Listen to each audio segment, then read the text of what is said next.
علی شریعۃ من الامر، اے نبی علیہ السلام بنی اسرائیل کے بعد ہم نے آپ کو ایک پختہ دین کے اوپر حکم دے کر بھیجا، فاتبعها، تو اے نبی آپ اس کی پیروی کریں شریعت کی جو ہم نے آپ پہ نازل کی ہے، ولا تتبع اهواء الذین لا يعلمون، اور اے نبی صلی اللہ علیہ وآلہ وسلم جو لوگ اپنی خواہشات کی پیروی کر رہے ہیں آپ نے ان کے پیچھے نہیں چلنا، آپ نے اللہ کی وحی کے پیچھے چلنا ہے۔ نبی کو بھی حکم ہے کہ انہوں نے اللہ کی وحی کے پیچھے چلنا ہے، تو باقی کس کھاتے میں؟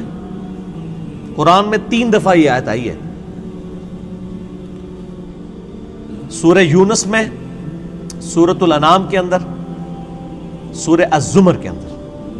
قل انی اخاف ان عصیت ربی عذاب یوم عظیم، اے نبی تم فرماؤ کہ مجھے تو خود ڈر ہے اس بات کا کہ اگر میں نے بھی اللہ کی نافرمانی کی تو بڑے دن کا عذاب مجھے بھی آ پکڑے گا۔ کس نے؟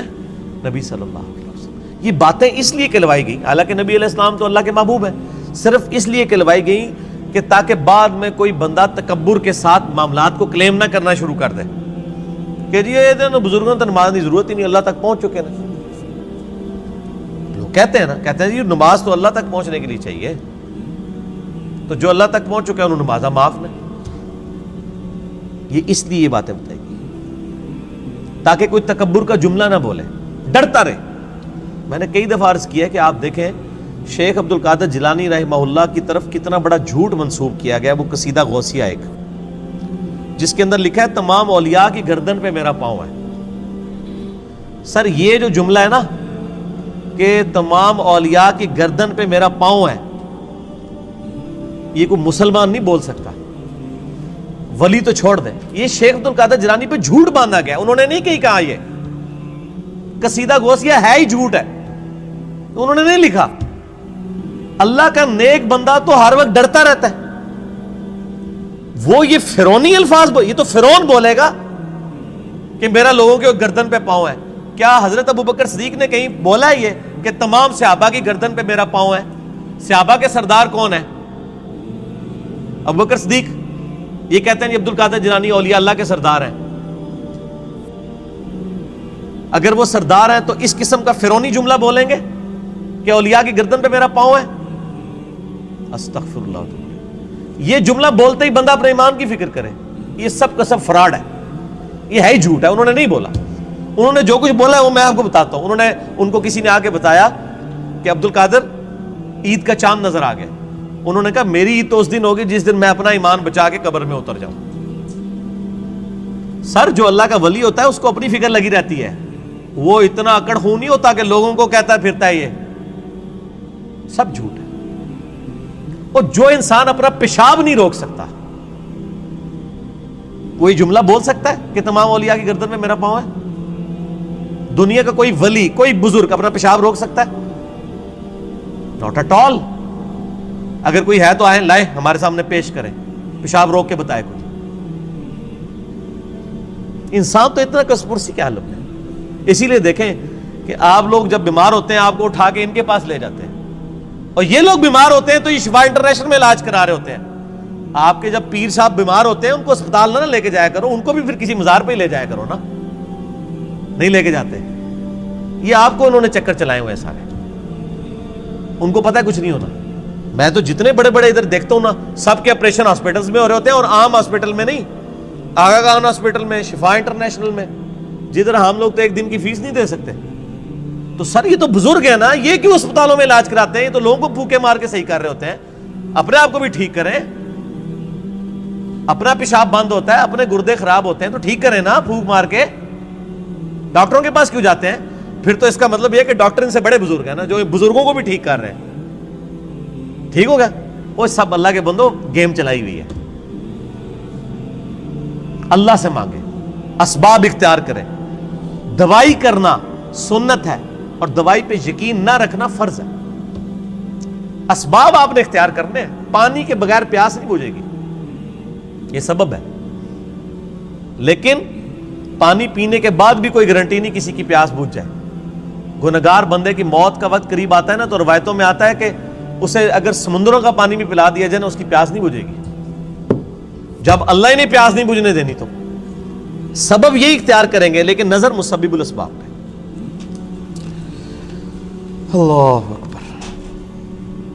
انہم لن یغنوا عنک من اللہ شیئا، یہ لوگ اللہ کے مقابلے پر اے نبی علیہ السلام آپ کو کچھ فائدہ نہیں پہنچا سکتے. وَإِنَّ الظَّالِمِينَ بَعْضُهُمْ أَوْلِيَاءُ بَعْضٍ، اور ظالم لوگ بعض کے دوست ہیں. وَاللَّهُ وَلِيُّ الْمُتَّقِينَ، جبکہ اللہ جو ہے وہ پرہیزگاروں کا دوست ہے. جس طرح کافر ایک دوسرے کو سپورٹ کرتے ہیں، اللہ تعالیٰ بھی اپنے بندوں کو سپورٹ کرتا ہے. لیکن وہ اللہ کا بندہ بنے، فرعون نہ بنے. اللہ کا بندہ کون ہوتا ہے؟ جو لوگوں کو اللہ کے ساتھ جوڑتا ہے، جو اپنے ساتھ جوڑے، اپنی عبادت کروائے، اپنے سامنے جھکوائے، اپنے پاؤں چموائے. وہ تو اپنی عزت کروا رہا ہے. ترمذی میں حدیث ہے، انس ابن مالک کہتے ہیں کہ نبی علیہ السلام کے استقبال میں ہم کھڑے نہیں ہوتے تھے، کیونکہ آپ نے منع کیا تھا، اب ہم اس کو برا سمجھتے تھے.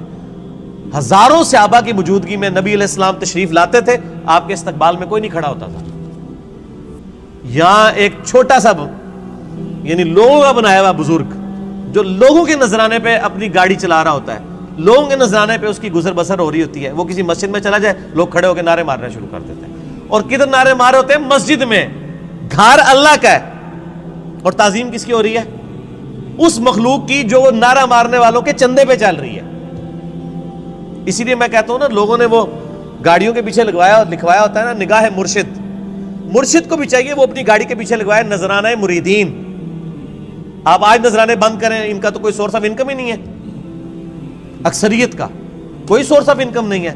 نہ ان کے بچے پڑھے لکھے ہوتے ہیں، نہ یہ خود پڑھے لکھے ہوتے ہیں. ان کو 10,000 کی نوکری نہیں کہیں مل سکتی، لیکن سٹیٹس وہ روزانہ کے لاکھوں روپے خرچ کر رہے ہوتے ہیں. کہاں سے؟ آپ سے. تو صرف ان کو چاہیے نا، جب اپنی گاڑی میں بیٹھے تو گاڑی کے پیچھے لکھے مریدین کے نذرانوں کی برکت سے. آزا من فضل ربی تے نہ نے لکھنا تے نہ دے مرید نے لکھنا ہے. وہ تو توفیق نہیں کسی نے ہونی. اصل تو یہ ہونا چاہیے آزا من فضل ربی. تو اگر اتنے مریدین لکھ رہے ہیں نگاہ مرشد، تو پیر بھی لکھ دے نذرانہ مرید کی برکت سے، جو سچائی ہے. دوسرے والی تو ہے ہی جھوٹ ہے. نگاہ مرشد کے جس مرشد میں تسی پال رہے ہو، مرشد تو کس نے پال سکتا ہے؟ اللہ پال رہا ہے، اللہ دے رہا ہے. اللہ کافروں کو بھی دیتا ہے، اللہ مسلمانوں کو بھی دیتا ہے. اللہ جانوروں کو بھی دیتا ہے، اللہ درختوں کو بھی دیتا ہے. سب اللہ دینے والا ہے. اللہ طرف مارا ہے واللہ ولی المتقین، اللہ تعالیٰ پشت پناہ ہے پرہیزگاروں کا. ھذا بصائر للناس، یہ لوگوں کے لیے بصیرت افروز باتیں ہیں، آنکھیں کھولنے کے لیے. وَھُدًى وَرَحْمَةٌ لِّقَوْمٍ يُوقِنُونَ، اور ہدایت اور رحمت ہے یہ قرآن ان لوگوں کے لیے جو بات یقین کرنا چاہیں. جنہوں نے نہیں ماننی ان کے لیے قرآن میں کوئی ہدایت نہیں. ام حسب الذین اجترحوا السیئات ان نجعلهم كالذین آمنوا وعملوا الصالحات سواء محیاہم ومماتہم، کیا وہ لوگ جو برائیوں کا ارتکاب کرتے ہیں، کیا ہم ان کو ویسا ہی بنا دیں گے کہ جو ایمان لائیں اور نیک اعمال کریں، کہ یکساں ہو جائے دونوں کا جینا اور مرنا؟ نہیں. دنیا میں بھی بادشاہ جو ہوتے ہیں وہ اپنے تابع فرمان بندوں کو نوازتے ہیں، دشمنوں کو سزا دیتے ہیں. تو اللہ تعالیٰ ماتا ہے جو میرے ماننے والے ہیں وہ اور جو میرے نہ ماننے والے ہیں، میرے نافرمان، ان کو میں برابر کر دوں گا؟ ان کی زندگی اور موت برابر ہوگی؟ نہیں. زندگی ہو سکتا ہے کافر کی بہتر ہو، لیکن مرنے کے بعد ایمان والے اور نیک عمل کرنے والے کے لیے آخرت میں اللہ کا انعام ہے. ساء ما یحکمون، کتنا برا حکم تم لگا رہے ہو اگر تمہارے دماغ میں کہیں یہ بات ہے کہ یہ لوگ برابر ہو سکتے ہیں. وَخَلَقَ اللَّهُ السَّمَاوَاتِ وَالْأَرْضَ بِالْحَقِّ، اور اللہ نے آسمان اور زمین کو پرپز فل پیدا کیا ہے. وَلِتُجْزَىٰ كُلُّ نَفْسٍ بِمَا كَسَبَتْ، تاکہ بدلہ دیا جائے ہر جان کو جو اس نے کمایا. وَهُمْ لَا يُظْلَمُونَ، اور کسی پہ ظلم نہیں ہوگا. یہ اللہ نے ایک لائن کے اندر مقصد بیان فرما دیا ہے کہ زمین و آسمان کی پیدائش کا مقصد یہ ہے کہ اللہ تعالیٰ آزمائے گا کون نیک عمال کرتا ہے، اس کے بعد اللہ تعالیٰ نیک عمال والے کو اس کے عمال کا بدلہ دے گا، برے عمال والے کو اس کے عمال کا بدلہ دے گا. اب بڑی سخت آیت آ رہی ہے قرآن حکیم کی، اس ایک آیت پہ گھنٹوں بولا جا سکتا ہے. افرائیت من اتخذ الہہ ہوا، اے نبی صلی اللہ علیہ وآلہ وسلم بھلا تم نے اس شخص کو دیکھا جس نے اپنی خواہش نفس کو اپنا خدا بنا لیا.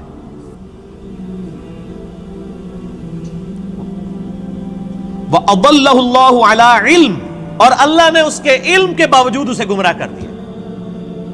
وَخَتَمَ عَلَىٰ سَمْعِهِ وَقَلْبِهِ، اور اللہ نے اس کے کانوں پر اس کے دل پر مہر لگا دی ہے، وجعل علی بصرہ اور اس کی آنکھوں پر غشاوہ پردہ ڈال دیا ہے۔ فمن یہدہ من بعد اللہ افلا تذکرون، تو بتاؤ اب اللہ کے بعد کون ہے جو اس کو ہدایت دے؟ کیا تم غور نہیں کرتے؟ جس کو اللہ گمراہ کر دے،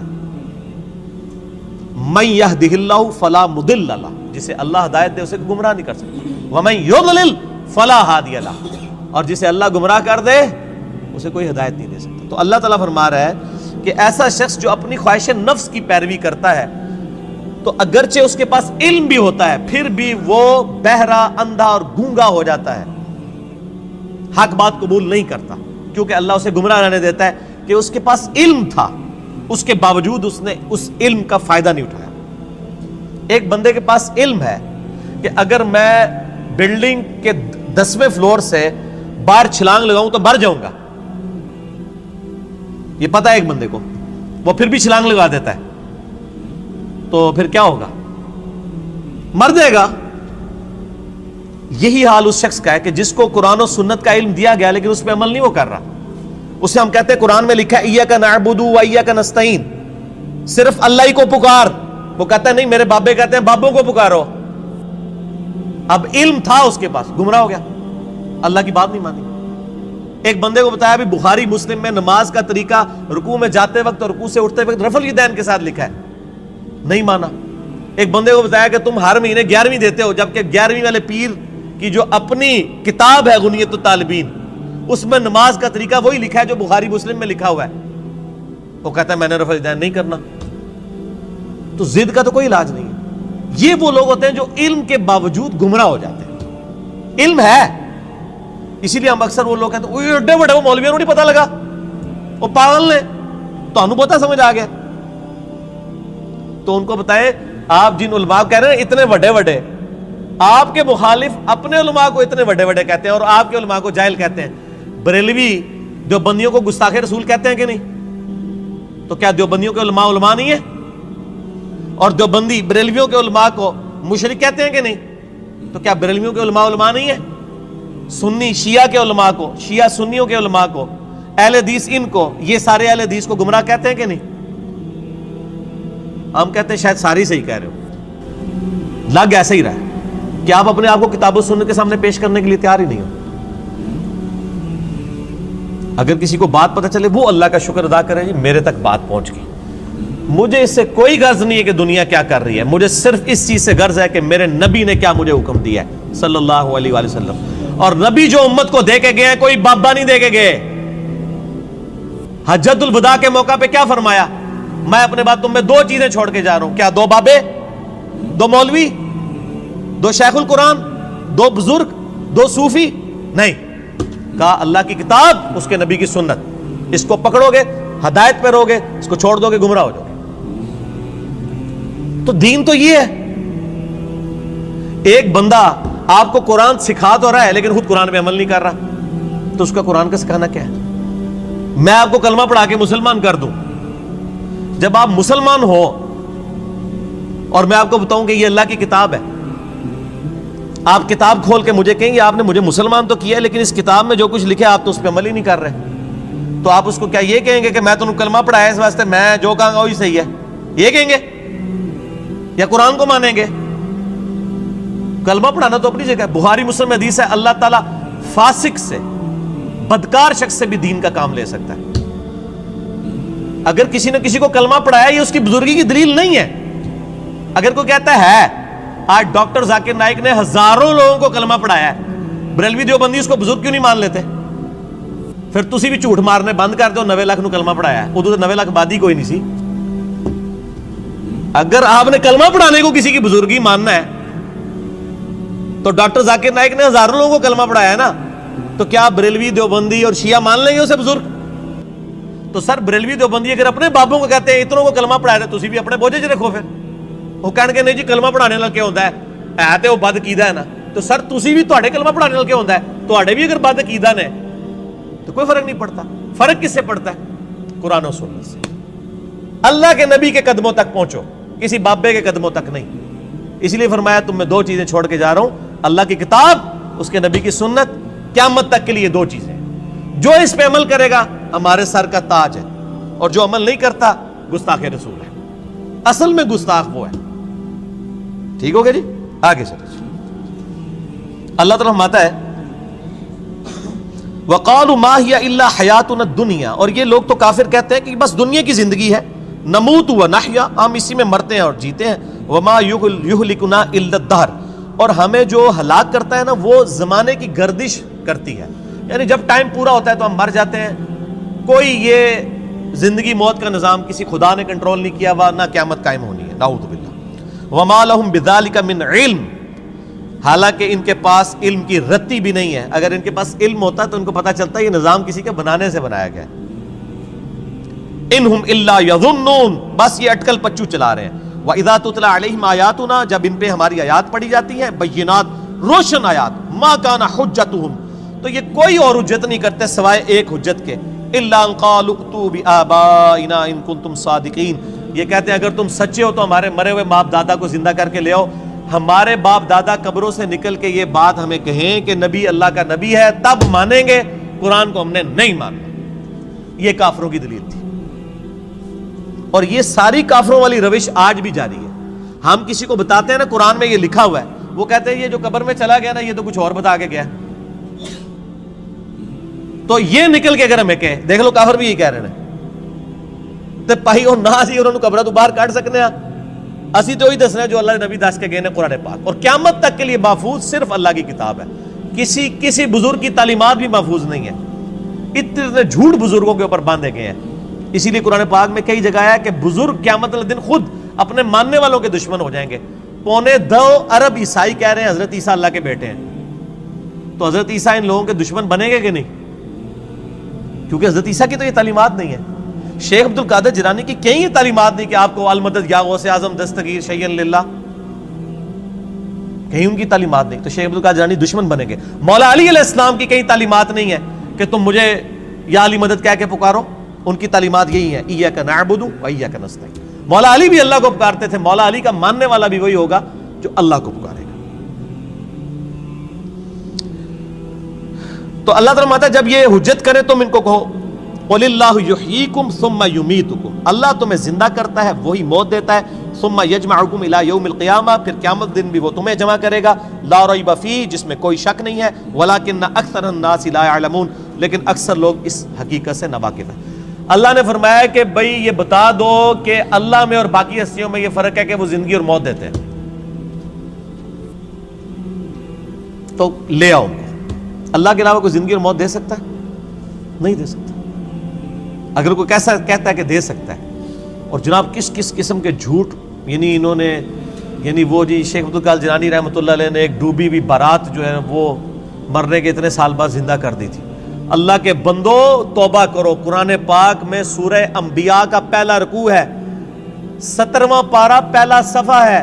نبی صلی اللہ علیہ وآلہ وسلم کو کافر کہتے تھے تم ہمیں یہ کہتے ہو نا اگلے نبیوں کے یہ معجزے کہ مردہ زندہ کرتے تھے، تم ہمیں مردہ زندہ کر کے بتاؤ پھر نبی مانیں گے. تو اللہ تعالیٰ نے فرمایا کہ ان سے فرما دو کہ معجزات اللہ کے پاس ہے، وہ کوئی معجزہ اس قسم کا نہیں. نبی صلی اللہ علیہ وسلم نے بھی کوئی مردہ نہیں کبھی زندہ کیا. حضرت عیسیٰ علیہ السلام کا قرآن میں ذکر آتا ہے کیونکہ ان کا معجزہ وہ تھا. ہمارے نبی کا معجزہ قرآن ہے، جیسا کہ موسیٰ علیہ السلام کا معجزہ عصا تھا. ویسے آپ صلی اللہ علیہ وسلم کے بہت معجزات ہیں بخاری مسلم میں کہ مبارک انگلیوں سے پانی کے چشمے جاری ہو گئے، مبارک دعا سے چاند 2 ٹکڑے ہو گیا، مبارک پسینے سے خوشبو آتی تھی. یہ معجزات ہیں، مردہ زندہ کرنے والا نہیں ہے. تو یہ بعد کے لوگوں کے بارے میں آپ کلیم کر رہے ہیں کہ انہوں نے مردے زندہ کیے ہیں. آج بھی لیں کسی کو جو کہتا ہے نا مردہ زندہ کر سکتا ہے تو ہم اسے شہید کر دیتے ہیں، اس کی اجازت سے وہ اپنے آپ کو زندہ کر کے بتائے.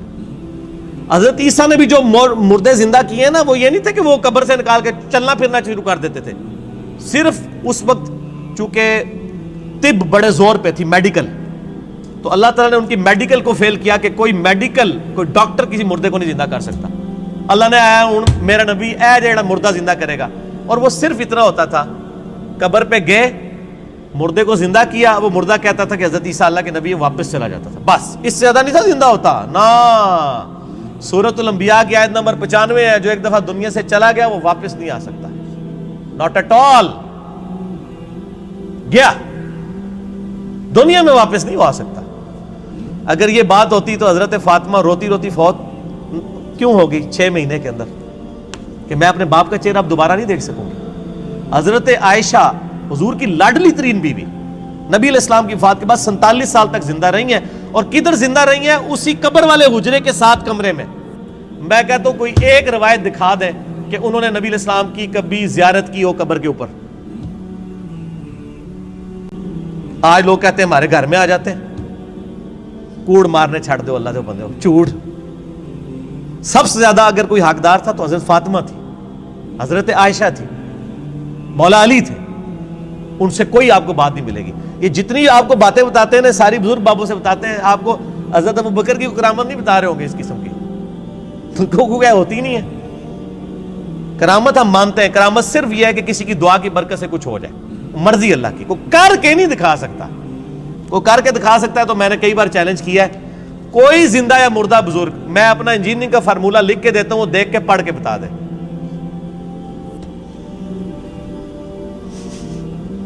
وہ جن کو چیلنج دے رہے ہوتے ہیں وہ کہتے ہیں نہیں یار نہیں پڑھ سکتے ہو. اللہ تو پڑھ سکتا ہے نا, میں اگر کوئی فارمولہ لکھوں اللہ تو پڑھ سکتا ہے نا. اگر آپ مانتے ہیں کہ اللہ ان کو پڑھاتا ہے, اللہ ان کو سب کچھ اللہ دیتا ہے, تو پڑھن نہ پھر. اور میں تو اس سے بڑی بات کرتا ہوں, ان کی آپ نمازیں سنیں, یہ نماز بھی صحیح نہیں پڑھتے ہوتے. میں نے کئی لوگوں کی نمازیں سنی ہیں, نماز غلط پڑھ رہے ہوتے ہیں.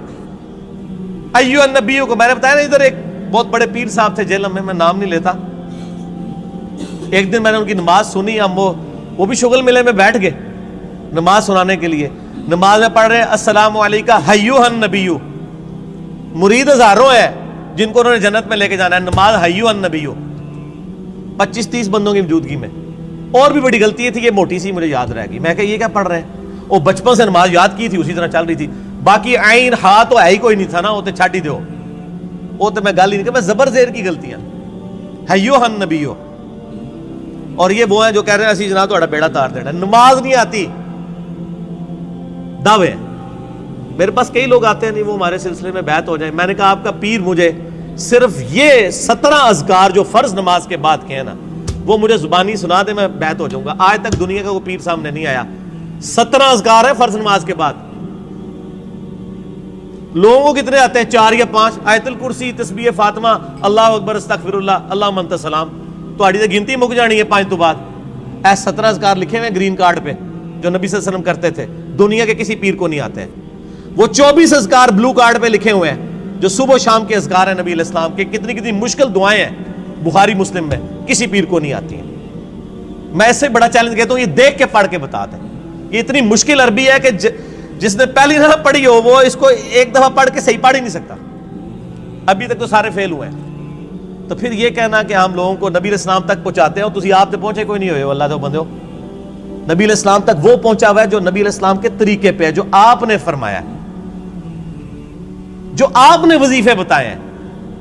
باقی تو آپ کے خود ساختہ چیزیں ہیں, وہ جس طرح ہندوؤں کے ماننے والے اپنا وہ کرتے ہیں, آپ کے ماننے والے آپ کو سکھا رہے ہیں. نبی علیہ السلام کے ساتھ کوئی تعلق نہیں ہے. نبی صلی اللہ علیہ وسلم جو کچھ دے کے گئے وہ یہ موجود ہے اس میں, وہ اس قرآن کے اندر ہے. باقی سب کچھ آپ کے بابوں نے آپ کو دیا ہے, اس کا دین سے کوئی تعلق نہیں.